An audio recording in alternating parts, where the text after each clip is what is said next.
천안 근성은 매를 맞아야 고쳐진다. 찰싹?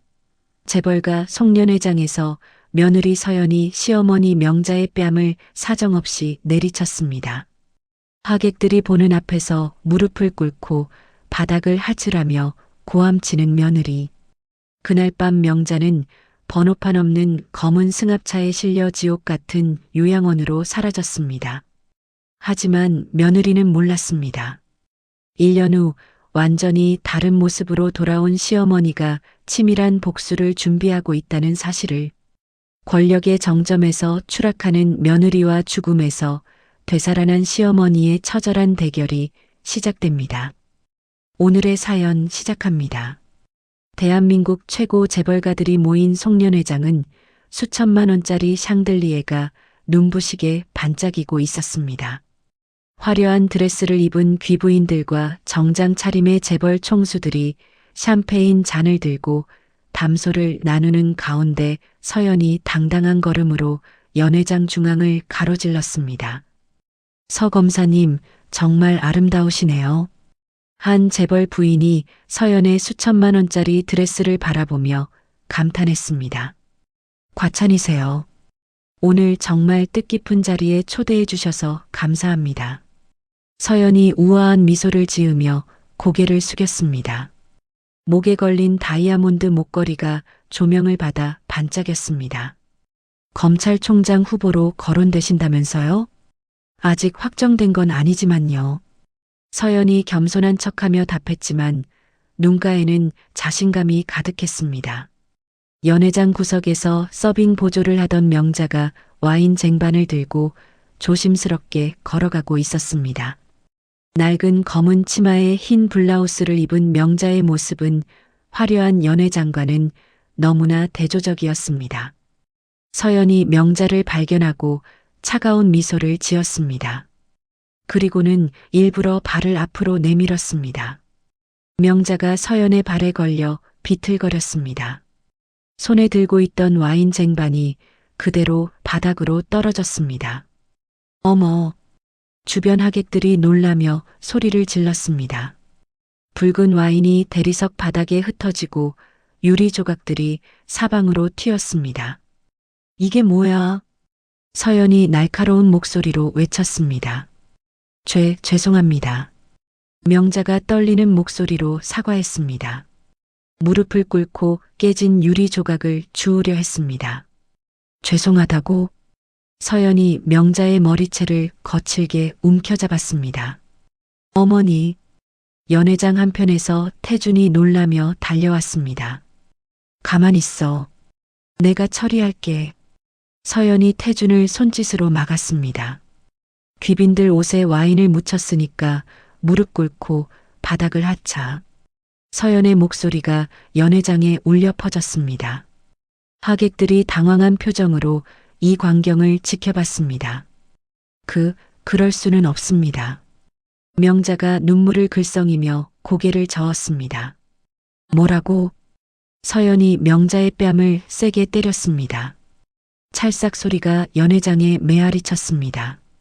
천안 근성은 매를 맞아야 고쳐지는 거야. 서연이 다시 한번 명자의 다른 쪽 뺨을 때렸습니다.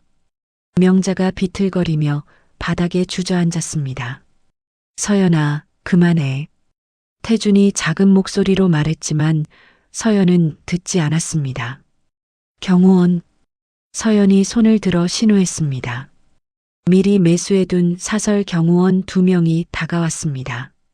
이분을 밖으로 모셔드려. 네, 알겠습니다. 경호원들이 명자의 팔을 붙잡았습니다. 놓아요. 놓으라고요. 명자가 발버둥쳤지만 경호원들의 힘에는 당할 수 없었습니다. 여러분, 죄송합니다. 서연이 당황한 하객들을 향해 고개를 숙였습니다. 어머니께서 중증 치매를 앓고 계셔서 가끔 이런 발작을 일으키세요. 정말 송죄합니다. 아, 그런 사정이. 한 재벌 부인이 고개를 끄덕였습니다. 그러니까 이해해 주시기 바랍니다. 서연이 능숙하게 상황을 무마시켰습니다. 경호원들이 명자를 끌고 연회장 뒷문으로 향했습니다. 명자의 비명소리가 점점 멀어졌습니다. 엄마.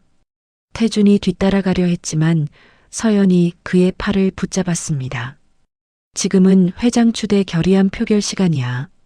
네가 빠지면 안 돼. 하지만 엄마가 됐어. 경호원들이 잘 모실 거야. 서연이 차가운 눈빛으로 태준을 보았습니다. 태준이 망설이다가 고개를 떨구고 연회장 안으로 돌아갔습니다. 뒷문 밖에서는 번호판이 없는 검은 승합차가 엔진을 켜고 기다리고 있었습니다.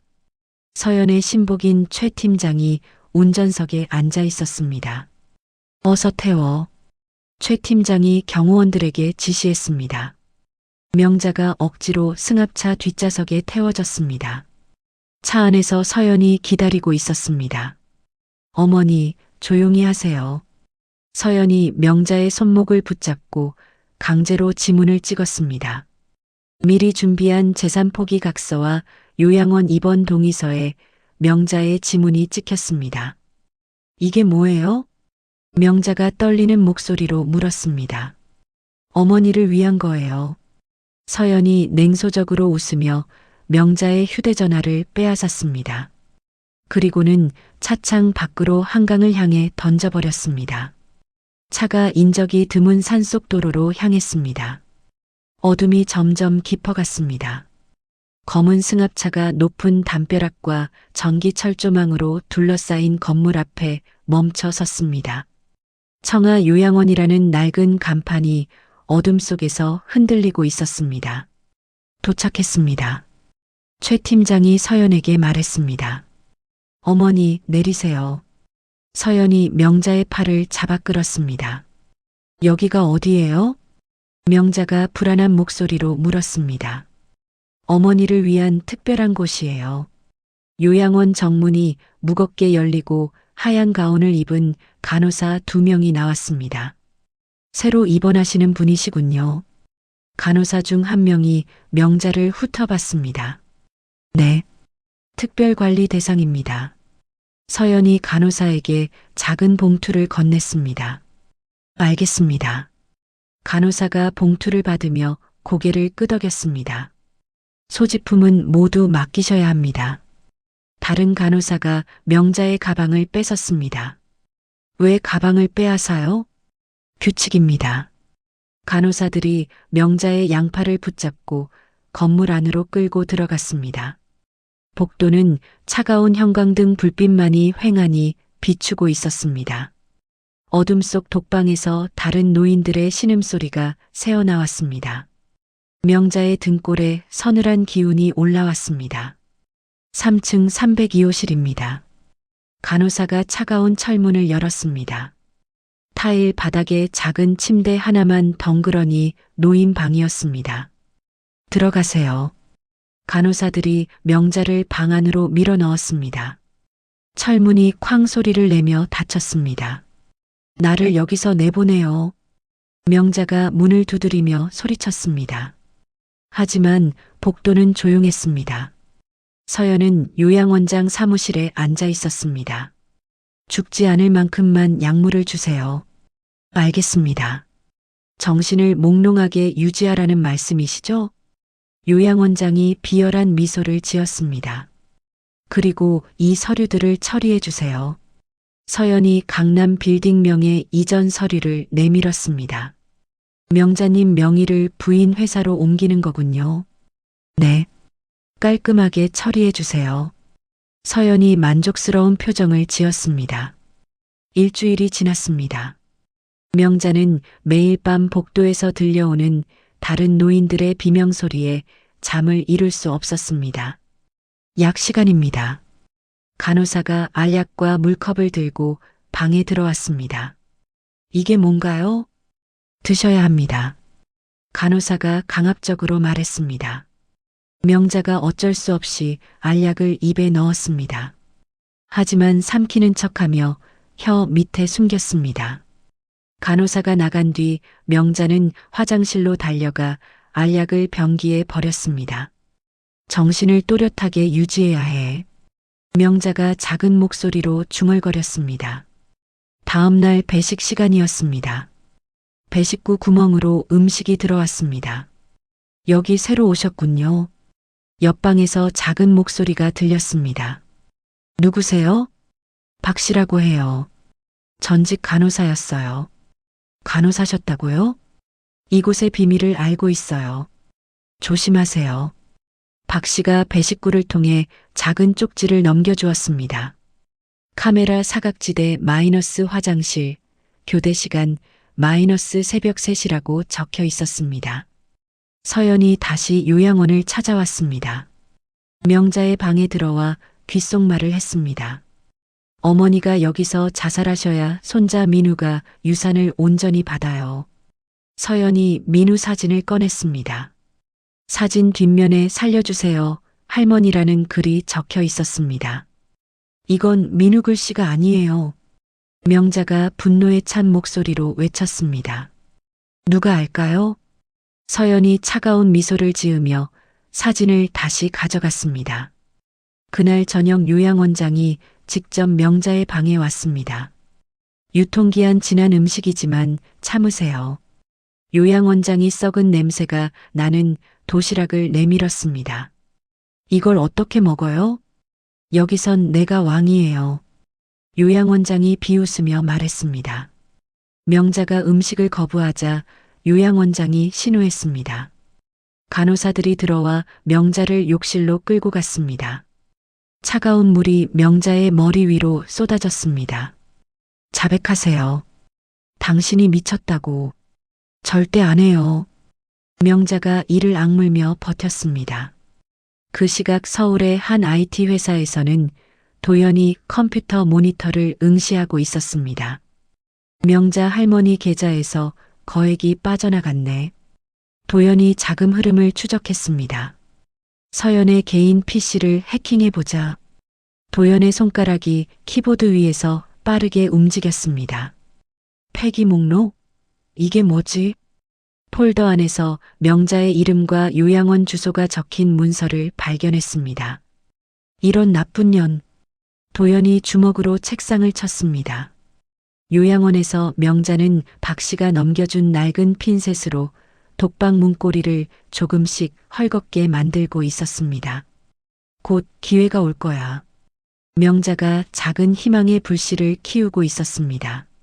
명자는 박 씨가 전해준 배식받은 라이터를 침구에 대고 불을 붙였습니다. 순식간에 연기가 방 안에 가득 찼습니다. 불이야, 불이야. 명자가 목청껏 소리쳤습니다. 복도에서 발소리가 급하게 들려왔습니다. 간호사들과 가드들이 당황한 목소리로 외쳤습니다. 3층에 화재 발생. 스프링클러가 왜 안 나와? 혼란한 틈을 타 명자는 미리 헐겁게 만든 문고리를 힘껏 잡아당겼습니다. 문이 열렸습니다. 박 씨. 명자가 옆방 문을 두드렸습니다. 왔어요. 박 씨가 문을 열고 나왔습니다. 비상계단으로 가요. 두 사람이 연기가 자욱한 복도를 뛰어갔습니다. 그 시각 도연은 자신의 사무실에서 요양원의 메인 서버를 해킹하고 있었습니다. 보안 카메라 마비 완료. 도연이 키보드를 두드리며 중얼거렸습니다. 모든 잠금 장치 해제. 요양원 내부의 모든 문이 일제히 열렸습니다. 명자와 박 씨가 비상계단을 내려가고 있을 때 뒤에서 가드들의 발소리가 들려왔습니다.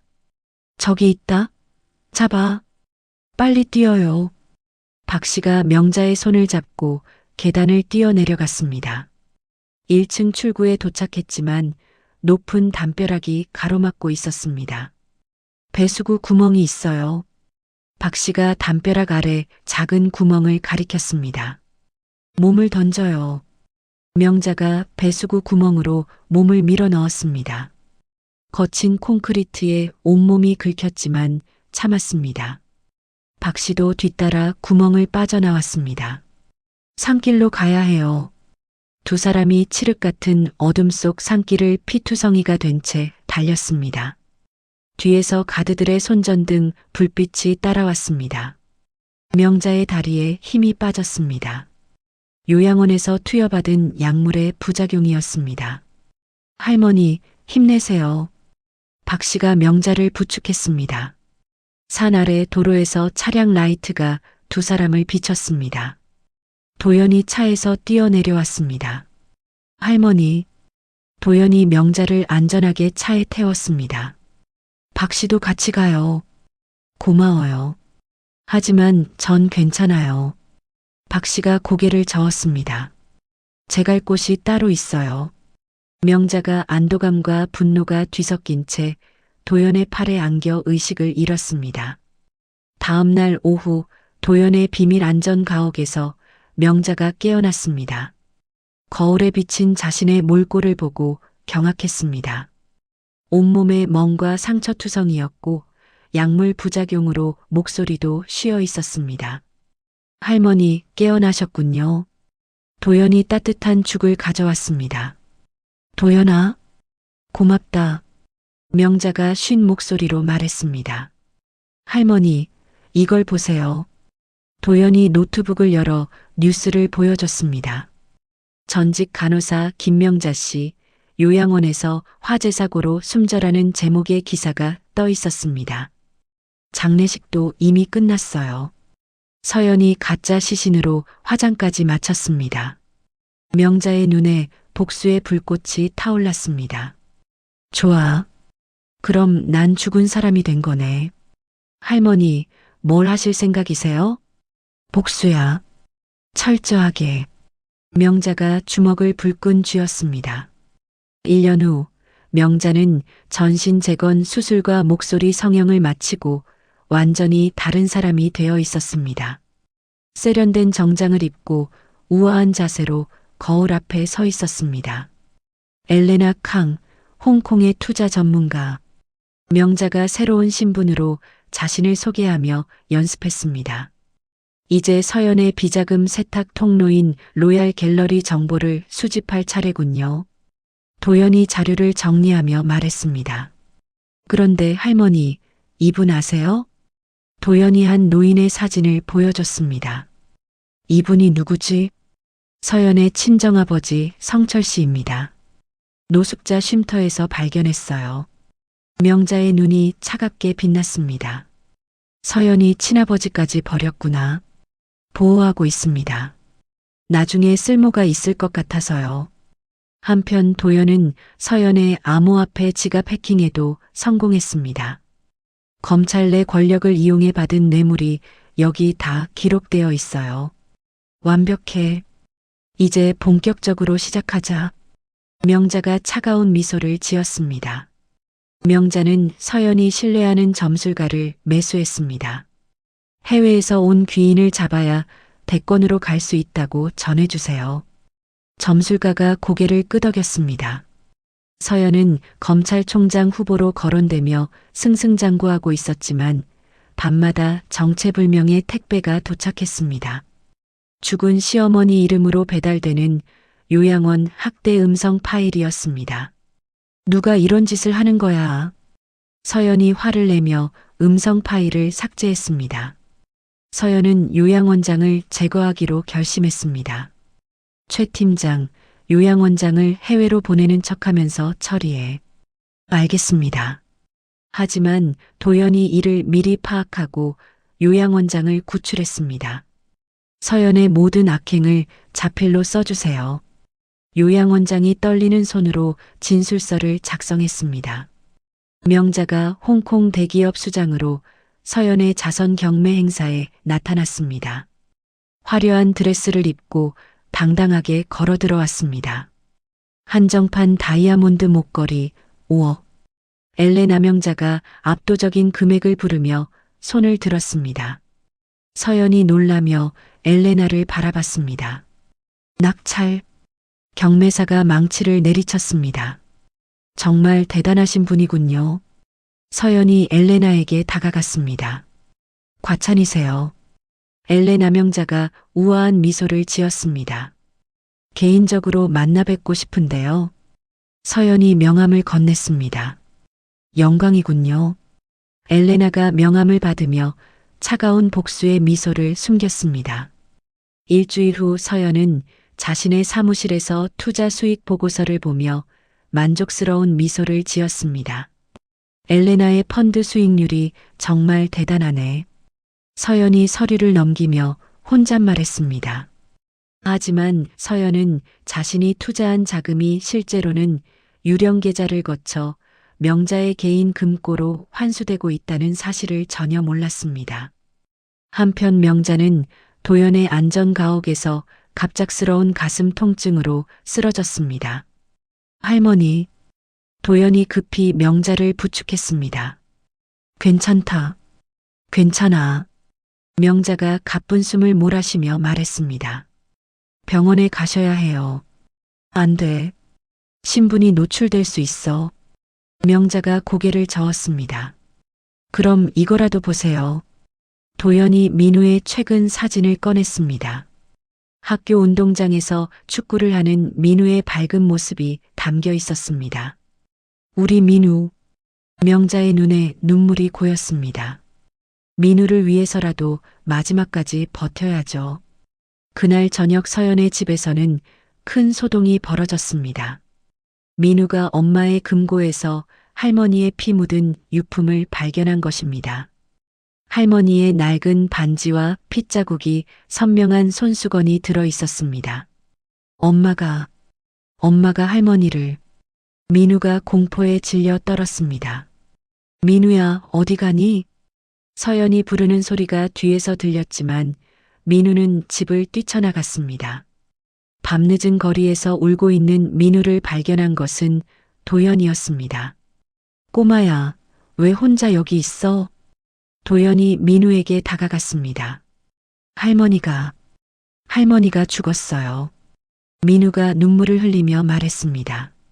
도연이 명자에게 연락했습니다. 할머니, 민우를 데려왔어요.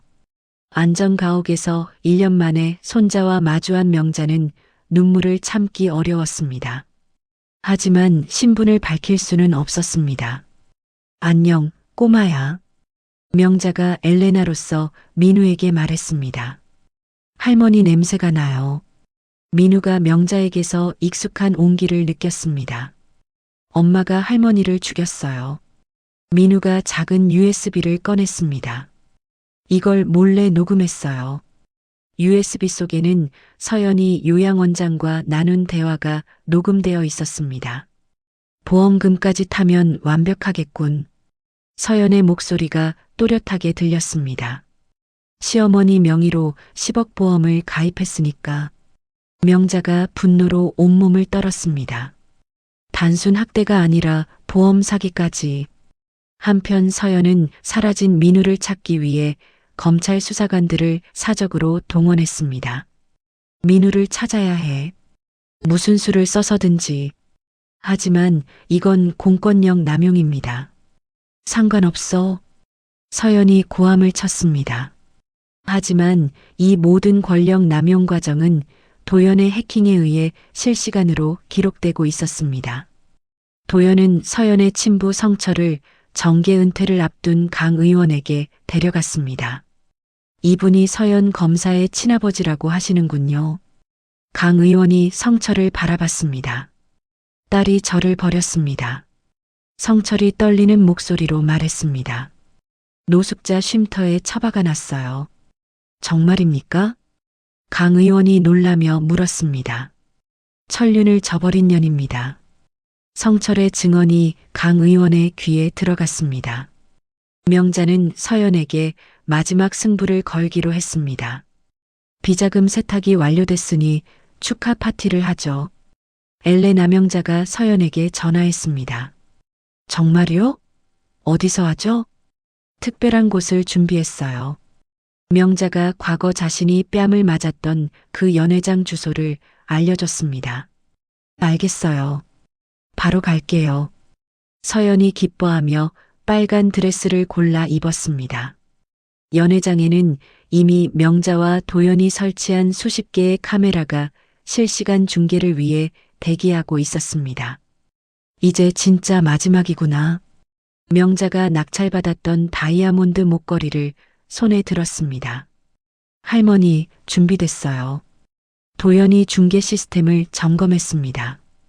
연회장 문이 열리고 서연이 화려한 드레스를 입고 들어왔습니다. 엘레나, 정말 고급스러운 곳이네요. 서연이 주위를 둘러보며 감탄했습니다.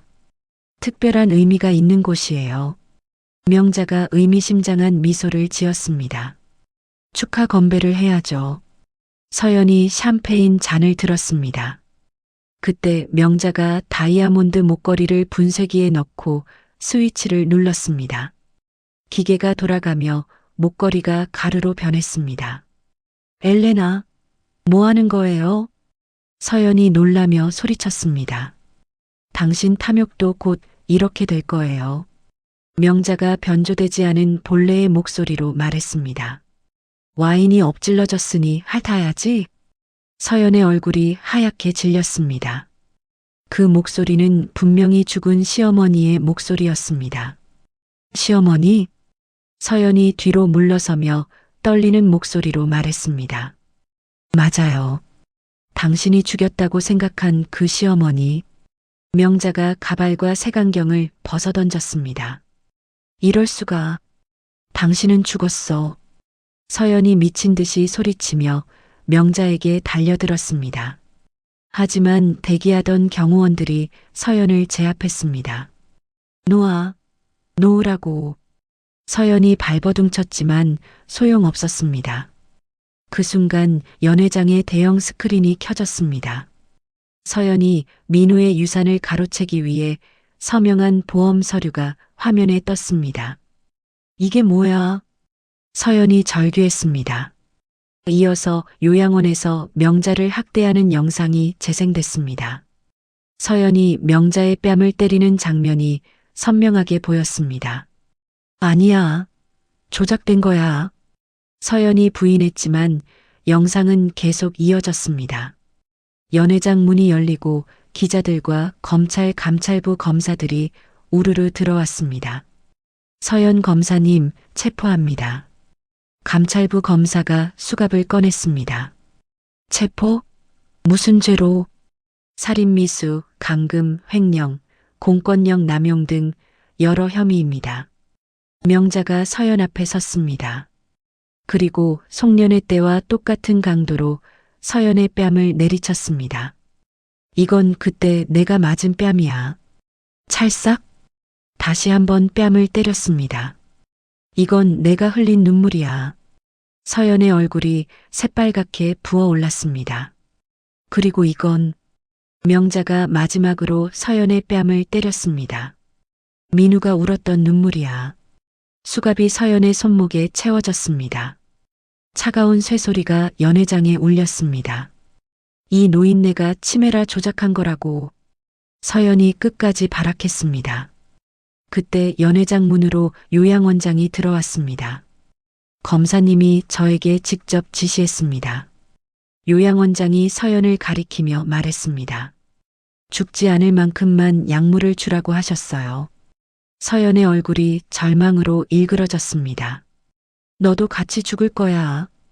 서연이 요양원장을 향해 소리쳤습니다. 한편 서연의 남편 태준도 회사에서 긴급 체포됐습니다. 태준 씨도 횡령 및 공모 혐의로 구속합니다. 저는 아무것도 몰랐어요. 태준이 변명했지만 이미 늦었습니다. 재벌가 부부가 동시에 몰락하는 장관이 전국에 생중계됐습니다. 명자는 기자들 앞에서 당당하게 말했습니다. 저는 살아있습니다. 며느리의 악행을 세상에 알리러 돌아왔어요. 카메라 플래시가 터졌습니다. 서연이 가로챈 제 재산은 모두 법적으로 되찾겠습니다. 명자의 목소리가 힘차게 울렸습니다. 압류영장이 서연의 모든 재산에 집행됐습니다. 강남 빌딩, 갤러리, 해외 계좌까지 모두 동결됐습니다. 서연은 차가운 구치소 독방에 갇혔습니다. 콘크리트 바닥과 쇠창살만이 그녀를 맞이했습니다. 간수가 썩은 음식을 배급구로 밀어 넣었습니다.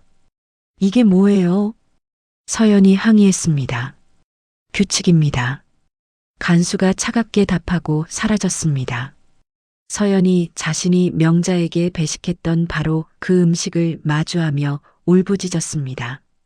며칠 후 명자는 민우와 함께 평화로운 교회 저택으로 이사했습니다. 할머니, 정말 할머니가 맞죠? 민우가 명자의 손을 꼭 잡았습니다. 그럼 우리 민우. 명자가 손자를 품에 안았습니다. 아침 식사 자리에서 민우가 밝게 웃었습니다. 할머니, 앞으로 계속 함께 살 수 있어요? 물론이지. 할머니가 민우를 절대 떠나지 않을게. 도연이 재단 이사장이 된 명자의 첫 출근을 도왔습니다. 할머니께서 진정한 삶을 되찾으셨네요. 내 덕분이야, 도연아. 명자가 도연의 손을 따뜻하게 잡았습니다. 한편 구치소의 서연은 검찰 선배들에게 구명 요청 편지를 썼습니다. 하지만 모든 편지는 돌아오지 않았습니다. 아무도 그녀의 연락을 받으려 하지 않았습니다. 서연이 마지막 희망으로 친부를 이용하려 했지만 성철은 이미 언론 인터뷰에서 서연의 악행을 증언한 후였습니다. 딸이 저를 쓰레기처럼 버렸습니다. 성철의 증언이 뉴스에 보도됐습니다. 명자는 언론 인터뷰에서 의연하게 말했습니다. 돈보다 무서운 것은 인과응보입니다. 앞으로 어떤 계획이 있으신가요? 요양원 피해자들을 위한 보상 기금을 만들 예정입니다. 명자의 말에 취재진들이 박수를 쳤습니다. 서연의 화려했던 로얄 갤러리는 철거됐습니다. 그 자리에는 학대 피해 노인들을 위한 무료 급식소가 들어섰습니다. 사랑의 급식소라는 간판이 따뜻하게 빛났습니다. 민우는 심리 치료를 받으며 할머니의 사랑 속에서 웃음을 되찾았습니다. 할머니, 저도 나중에 변호사가 될래요. 변호사? 네, 할머니처럼 나쁜 사람들을 혼내주는 변호사요. 명자가 민우의 머리를 쓰다듬었습니다. 정원에 지어진 작은 정자에서 명자가 차를 마시며 평화로운 오후를 보냈습니다. 한때 서연이 자신을 가뒀던 독방과 똑같은 크기로 만든 정자였습니다. 이제 진짜 끝났구나. 명자가 따뜻한 차를 마시며 승리의 여유를 만끽했습니다. 하지만 평화는 오래가지 않았습니다. 구치소 의무실에서 서연이 미리 포섭한 의사가 가짜 진단서를 작성했습니다. 급성 정신질환 및 심장 발작 증세를 보입니다. 의사가 거짓 소견서에 도장을 찍었습니다. 구속 집행정지 신청이 받아들여졌습니다. 변호사가 서연에게 알려줬습니다. 서연이 병원으로 이송되는 구급차 안에서 비웃었습니다. 바보들 같으니라고. 병원 응급실은 감시가 소홀했습니다. 간호사들이 바쁘게 돌아다니는 틈을 타 서연은 화장실로 향했습니다. 화장실 창문 밖에서 최 팀장이 기다리고 있었습니다. 검사님, 이쪽으로요. 최 팀장이 서연을 끌어올렸습니다. 차는 준비했나? 네, 바로 출발하겠습니다. 두 사람이 병원을 빠져나가 검은 승용차에 올라탔습니다. 서연의 눈에는 광기가 어려 있었습니다. 명자, 그년을 반드시 죽여야겠어. 어떻게 하시겠습니까? 손자를 이용하자. 민우를 납치하는 거야. 서연이 섬뜩하게 웃었습니다. 다음 날 오후 민우가 학교에서 집으로 돌아가고 있었습니다. 학교 근처 골목에서 서연이 기다리고 있었습니다. 민우야. 서연이 다정한 목소리로 불렀습니다. 민우가 뒤돌아보고 놀랐습니다. 엄마, 할머니가 위독해서 수술 중이야. 빨리 와. 서연이 미리 준비한 가짜 음성 메시지를 민우에게 들려줬습니다. 할머니 목소리네. 민우가 깜짝 놀라며 서연을 따라갔습니다. 검은 승합차가 골목 끝에서 대기하고 있었습니다. 빨리 타. 서연이 민우를 차에 밀어 넣었습니다. 민우가 속았다는 걸 깨닫고 소리쳤습니다. 할머니, 할머니. 하지만 승합차는 이미 도로로 달려나갔습니다. 한편 명자는 민우의 하교 시간이 지나도 아이가 돌아오지 않자 불안해했습니다. 민우가 왜 안 오지? 명자가 시계를 바라보며 초조해했습니다. 도연아, 민우 학교에 연락해봐. 네, 할머니. 도연이 학교에 전화했습니다. 민우가 평소보다 일찍 하교했다고 합니다. 그럼 어디로 간 거지? 그때 서연의 전화가 울렸습니다. 여보세요? 명자가 전화를 받았습니다. 시어머니, 오랜만이네요. 서연의 음성이 흘러나왔습니다. 명자의 얼굴이 하얗게 질렸습니다. 네가 어떻게 해? 민우를 살리고 싶으면 혼자서 예전 그 요양원으로 와요. 서연이 광기 어린 웃음을 터뜨렸습니다. 민우한테 뭘 한 거야? 1시간 안에 안 오면 민우는 죽어요. 전화가 끊어졌습니다. 도연이 급히 컴퓨터를 켰습니다. 할머니, 서연이 밀항 준비를 하고 있어요. 뭐? 민우를 인질로 삼아서 할머니 전 재산을 암호화폐로 송금받으려는 것 같아요. 명자가 주먹을 불끈 쥐었습니다. 경찰에 신고해야죠. 안 돼. 민우가 위험해져. 명자가 코트를 입었습니다. 혼자 가겠어. 너무 위험해요. 괜찮아. 뒤만 부탁한다. 명자가 차 열쇠를 들고 나갔습니다. 운전하는 도중 명자는 갑작스러운 호흡 곤란을 일으켰습니다. 요양원에서 투여받은 독성 약물의 후유증이었습니다. 아, 명자가 운전대를 꽉 잡고 버텼습니다. 민우를 구해야 해. 폐쇄된 요양원에 도착했습니다. 을씨년스러운 건물이 어둠 속에 서 있었습니다. 서연은 지하 취사장에 민우를 밧줄로 묶어 놓았습니다.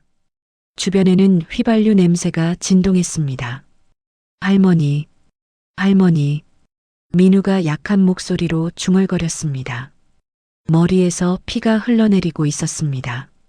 명자가 떨리는 다리로 지하로 내려갔습니다. 민우야. 명자가 달려가려 했지만 서연이 칼을 들고 막아섰습니다. 한 발짝만 더 오면 민우 목을 긋겠어. 서연이 미친 눈빛으로 칼을 휘둘렀습니다. 무릎 꿇어. 빌어. 서연이 고함쳤습니다. 명자가 차가운 바닥에 무릎을 꿇었습니다. 제발. 민우만은 이제야 제대로 빌 줄 아네.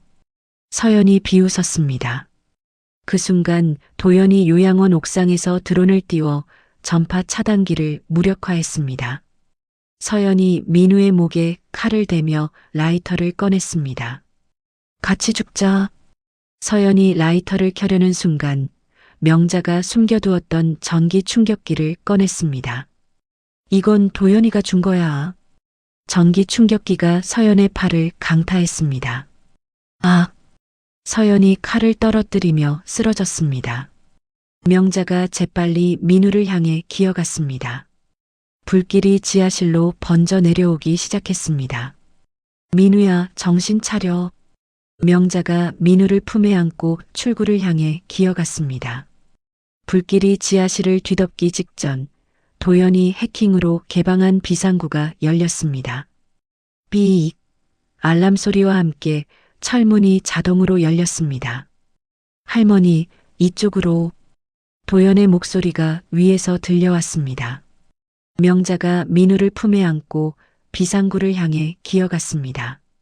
뜨거운 열기가 등 뒤에서 밀려왔습니다. 으악! 뒤에서 서연의 비명이 들렸습니다. 무너져 내린 철제 선반에 다리가 깔린 것이었습니다. 살려줘. 살려달라고. 서연이 절규했습니다. 명자가 민우를 안전한 곳에 내려놓고 뒤돌아봤습니다. 서연이 불길 속에 갇혀 손을 내밀고 있었습니다. 할머니, 그냥 가세요. 도연이 위에서 소리쳤습니다. 하지만 명자는 소방 도끼를 들고 다시 불길 속으로 뛰어들었습니다. 이 바보야. 명자가 도끼로 철제 선반을 내리쳤습니다. 불꽃이 튀며 선반이 부서졌습니다. 왜 나를 구해? 서연이 믿을 수 없다는 듯 물었습니다. 네가 아무리 나쁜 년이어도 죽게 둘 수는 없어.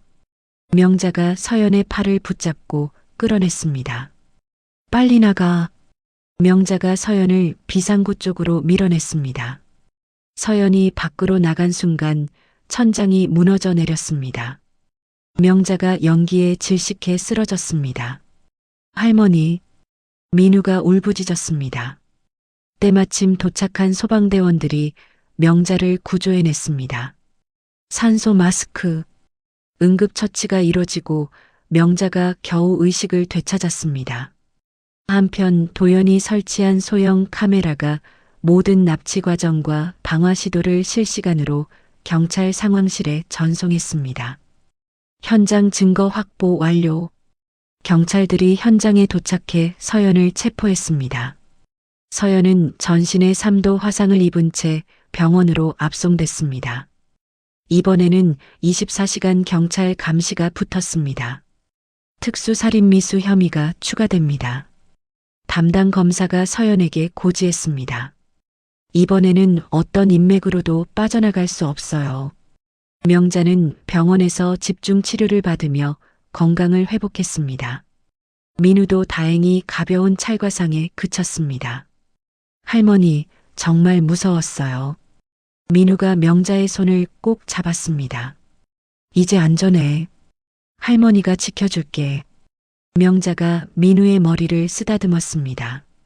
서연의 도주를 도왔던 최 팀장과 매수된 의사도 줄줄이 검거됐습니다. 모두 공모 혐의로 기소될 예정입니다. 검찰이 발표했습니다. 서연의 마지막 수족들이 완전히 잘려나갔습니다. 재판이 시작됐습니다. 재판부는 엄중한 표정으로 서연을 바라봤습니다. 피고 박서연, 일어서십시오. 서연이 화상 붕대를 감은 채 일어섰습니다. 죄질이 극히 불량하고 반성의 기미가 전혀 보이지 않습니다. 판사가 준엄하게 말했습니다. 무기징역을 선고합니다. 법정에서 방청객들의 박수가 터졌습니다. 서연이 절망에 찬 비명을 질렀습니다. 이런 일이. 명자는 서연의 형 확정 소식을 듣고 조용히 미소 지었습니다. 이제 정말 끝났구나. 그리고 서연이 가로챈 모든 재산을 사회복지재단에 기부하는 절차를 마무리했습니다. 서연은 병원 치료가 끝나자마자 특수교도소로 이송됐습니다. 극악무도한 범죄자들만 수용되는 곳이었습니다. 차가운 독방에서 서연은 하루 종일 벽만 바라봤습니다. 한편 태준이 감옥에서 처절한 사죄 편지를 보냈습니다. 어머니, 정말 죄송합니다. 용서해 주세요. 하지만 명자는 편지를 읽지도 않고 쓰레기통에 던져버렸습니다. 이미 늦었어. 도연이 명자의 재단 전문 경영인이 됐습니다. 할머니의 복수가 사회적 선행으로 이어지게 하겠습니다. 고마워, 도연아. 민우는 할머니의 용감한 모습을 보고 새로운 꿈을 갖게 됐습니다. 할머니, 저도 변호사가 돼서 나쁜 사람들을 혼내줄래요. 좋은 생각이야, 민우야. 명자가 손자를 자랑스럽게 바라봤습니다. 요양원 부지에는 아름다운 공원이 조성됐습니다. 명자가 다른 노인들과 함께 벤치에서 담소를 나누고 있었습니다. 이제 악몽도 사라졌어요. 명자가 평화로운 표정으로 말했습니다. 그날 밤 특수교도소 서연의 독방 벽면에는 누군가가 새긴 글자가 있었습니다. 인과응보. 명자가 예전에 새겼던 것과 똑같은 글자였습니다. 서연이 그 글자를 보며 미친 듯이 웃었습니다. 인과응보, 인과응보라. 서연의 웃음소리가 차가운 교도소 복도에 메아리 쳤습니다. 서연의 수감 1년 후 명자는 마지막으로 서연을 대면하기 위해 교도소 면회실을 방문했습니다. 유리창을 사이에 두고 마주 앉았습니다. 서연은 화상 흉터로 일그러진 얼굴에 정신 착란 증세까지 보이고 있었습니다. 예전의 화려한 모습은 온데간데 없었습니다. 어머니, 어머니. 서연이 허공을 바라보며 중얼거렸습니다. 명자를 보자마자 서연은 갑자기 허공을 향해 뺨을 때리는 신용을 했습니다. 핥아, 바닥을 핥아. 서연이 깔깔거리며 웃었습니다. 명자가 가련한 눈빛으로 서연을 바라보다가 조용히 일어섰습니다. 교도관님, 명자가 옆에 있던 교도관을 불렀습니다.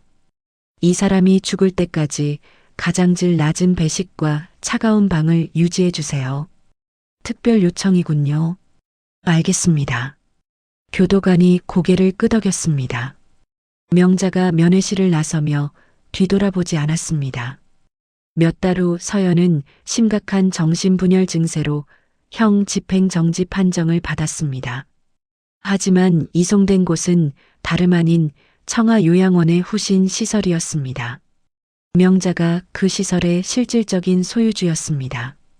특별관리 대상입니다. 간호사가 서연의 서류를 확인했습니다. 서연은 자신이 한때 명자를 가뒀던 것과 똑같은 독방에 갇혔습니다. 한편 명자는 도연과 함께 민우의 중학교 입학식에 참석했습니다. 민우야, 축하한다.